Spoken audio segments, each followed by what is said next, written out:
And what's so powerful about Bach and what's so powerful about the spirituals is it's not an intellectual argument. It reaches so deep into your heart and touches you in those core places of who you are and what you're doing on earth with this lifetime. I hope that is really deeply provocative. Shall We Gather at the River is a night of gathering people around the questions of climate change, which are been frequently addressed as scientific and technical issues, rather than a very basic question of human behavior. What's great is to work with the Asia Society, who's creating this incredible exhibit called Coal and Ice, which is connecting the culture of coal mining, which is the most poisonous thing on the planet for both the environment and the humans who are working in the coal business. Meanwhile, right next door, the Himalayas, the glaciers are melting.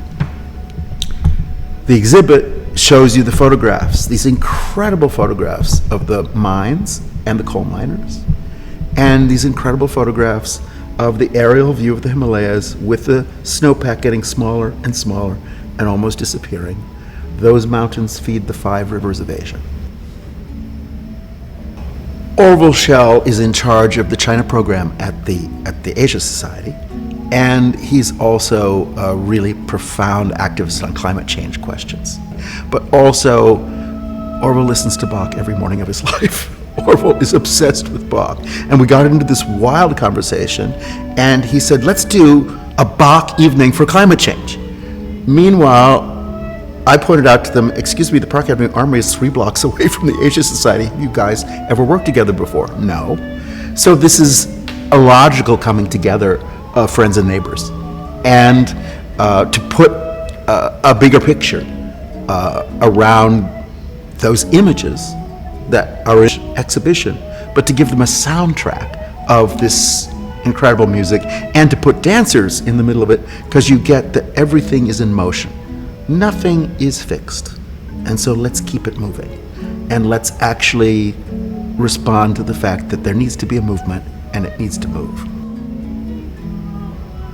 So we had this very felicitous coming together with Peter and Tom Hammond Davies and the Oxford Bach soloists, and we thought, let's try to get people to wake up, as Bach said, wache auf, both visually and musically, because after all, Bach is all about the impermanence of life, mortality, and we are putting the planet in a mortal state of danger. So what's kind of beautiful is this is a convergence of lots of really interesting artists who are meeting each other for the first time in this room this week.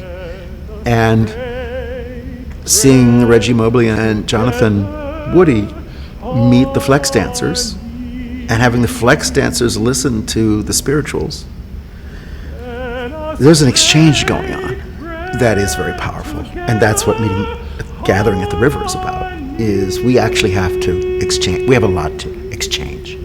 And nobody will return from that gathering the same. The truth is you don't move people with just raw numbers. We hide behind logic and reason, but truly humans are irrational and emotional beings. And if nothing, music is the thing that we use to move and change. I mean, the idea of a musician, the idea of the artist, is to share and foster empathy and compassion, to give you a reason to care about a cause. And using Bach cantatas and African American spirituals to link to this cause of climate change is extremely important, because it suggests something that we've kind of lost, the idea of intersectionality, the fact that we are all linked together. And I think the demonstration of those two various styles pretty much sets the tone. I mean, you have the music of Bach, if you think of Baroque 17th, 18th century music of old white men in powdered wigs sitting behind cold harpsichords somewhere in Europe, what does that have to do with my ancestors who were singing in fields? We think of them as separate things, but the truth is they existed at the exact same time. The 30 Years' War started in 1618. Slavery here started in 1619, just barely a year apart. They existed side by side, and they weren't disconnected by any way either.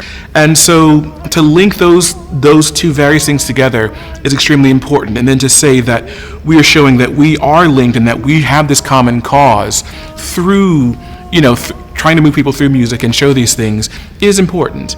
And it links further by giving a pretty strong, very bold face to the idea that climate change isn't just something that we have to worry about together that's far off, or is on some mountain, or is in some, in various places where flooding happens, but it's everywhere. The fact that, low-income people, particularly people of color in the States, are the first people who were affected by the issues of climate change. Where they live in areas where they will just throw a factory or a gas station or something. I mean, you see the very things that the engine of what creates this problem are usually thrown on the shoulders and backs of the people who are incapable of really doing the most to affect these things, to change these things. And so we hope that this kind of blending of the two will basically say several things at the same time, and very pointedly to say that we're out of time. We have to wake up. We have to do this together, and we have to do it for each other.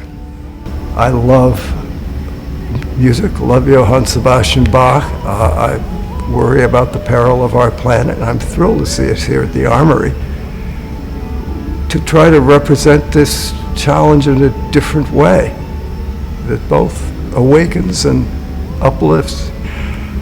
I think that what I've always sort of feared is audiences don't know how to embrace climate change because it's too big, too discouraging, too depressing.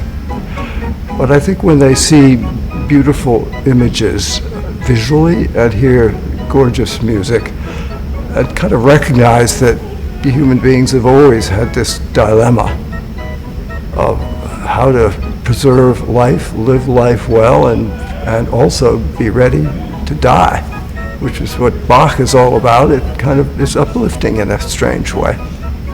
So I think that's our aspiration, to uplift at the same time as we wake up and remind people we know the answers. But can we do it? Can we save ourselves? It is such a deep joy to be in the Armory again, because the atmosphere of this place is something special.